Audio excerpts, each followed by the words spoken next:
प्रभाग 20 मध्ये राष्ट्रवादी काँग्रेस अजित पवार गटची भव्य शक्ती प्रदर्शन करत सांगता रॅली.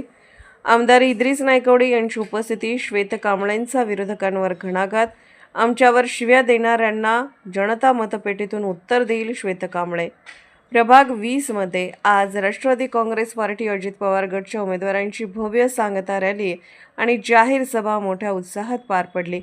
उमेदवार रेखा विवेक कांबळे, अश्विनी कोळी, अथर नायकवडी यांच्या प्रचाराची सांगता करत महात्मा फुले चौक येथून मिरज येथून जोरदार शक्ती प्रदर्शनासह रॅली काढण्यात आली. नदीवेस बौद्ध वसाहत, अण्णाभाऊ साठे नगर, शास्त्री चौक, कोळी गल्ली, पवार गल्ली, हारगेवाडा, पाटली गल्ली, बुधवार पेठ, बसवेश्वर चौक मार्गे रॅली बुधवार पेठ येथे पोहोचली आणि तेथे सांगता सभा संपन्न झाली. या रॅलीमध्ये मोठ्या संख्येने कार्यकर्ते, समर्थक सहभागी झाले होते. लोकनेते विवेक कांबळे यांचे पोस्टर्स व बॅनर्स संपूर्ण मार्गावर झळकत होते. नदीवेस बौद्ध वसाहत येथील कुशिनारा बुद्ध विहार येथे भारतरत्न डॉक्टर बाबासाहेब आंबेडकर व तथागत गौतम बुद्ध यांना अभिवादन करण्यात आले. रॅली मार्गावरील मंदिरामध्ये दर्शन घेऊन आशीर्वाद घेण्यात आला. तसेच महात्मा बसवेश्वर महाराजांच्या पुतळ्यास पुष्पहार अर्पण करण्यात आला. रॅली मार्गावर ठिकठिकाणी तिन्ही उमेदवारांचे मार्गदर्शन स्वागत करण्यात आले. सांगता सभेत श्वेत कांबळे यांनी विरोधकांवर तीव्र शब्दात टीका केली. त्यांनी म्हटले की माझ्याबद्दल आणि माझ्या आईबद्दल अपमानास्पद वक्तव्य करण्यात आली. मात्र जनता हे सर्व लक्षात ठेवून मतदानाच्या दिवशी मतपेटीतून योग्य उत्तर देईल. त्यांनी पुढे सांगितले की माझी आई म्हणजे समाजातील प्रत्येक आई बहीण आहे. त्यांच्या सन्मानाचा हिशोब जनता नक्कीच करेल. त्यांच्या या आक्रमक भूमिकेमुळे सभेत उपस्थित कार्यकर्त्यांमध्ये उत्साह संचारला. फालतूक लोक आहेत तो. फालतूक म्हणजे अतिशय फालतूक लोक आहेत. श्वेत विवेक कांबळेची आई, बबलू भैयाची आई, अतर नायकवडीची आई, ईश्वर जानवाडीची आई, श्रीकांत पवारची आई, शकील बॉसची आई, हरी कोळीची आई असेल, ह्या काही वेगळ्या नाही, तेवढं लक्षात ठेवा. साहेब, ती शिवी मला दिला नाही, या भागातल्या प्रत्येक आईला ती शिवी लागलेली, एवढं लक्षात ठेवा.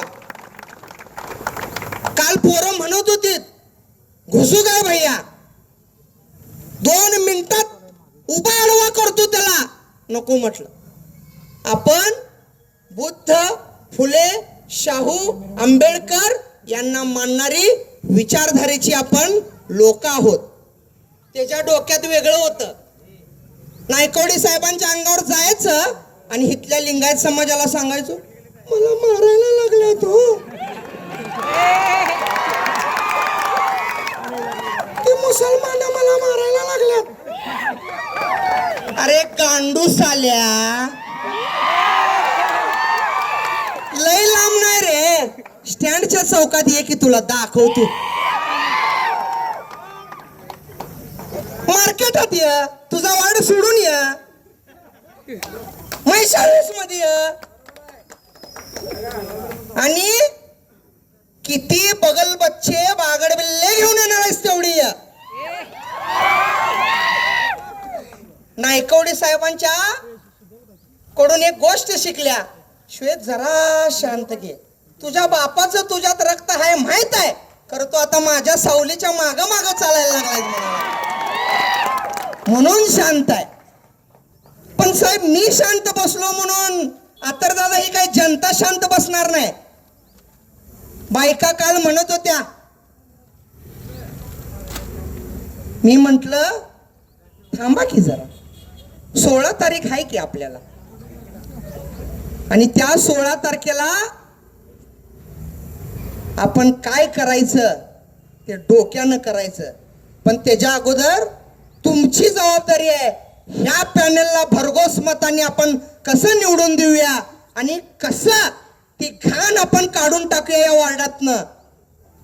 दुसरा एकटा आहे तो लायकी काढायला लागलाय. कुणाची लायकी? त्याचा जन्म नव्हता तेव्हा इद्रिस नायकवडी या मिरज नगर परिषदेमध्ये नगरसेवक होते, आणि तो आज सांगालाय एक मत मला द्या, एक मत भैयाला द्या की. अरे भैयाच्या रक्तात कवा गद्दारी नाही, भैयाच्या समाजाच्या रक्तात कवा गद्दारी नाही. इथला कुठलाही माणूस एक मत फुटाफुटी करणार नाही.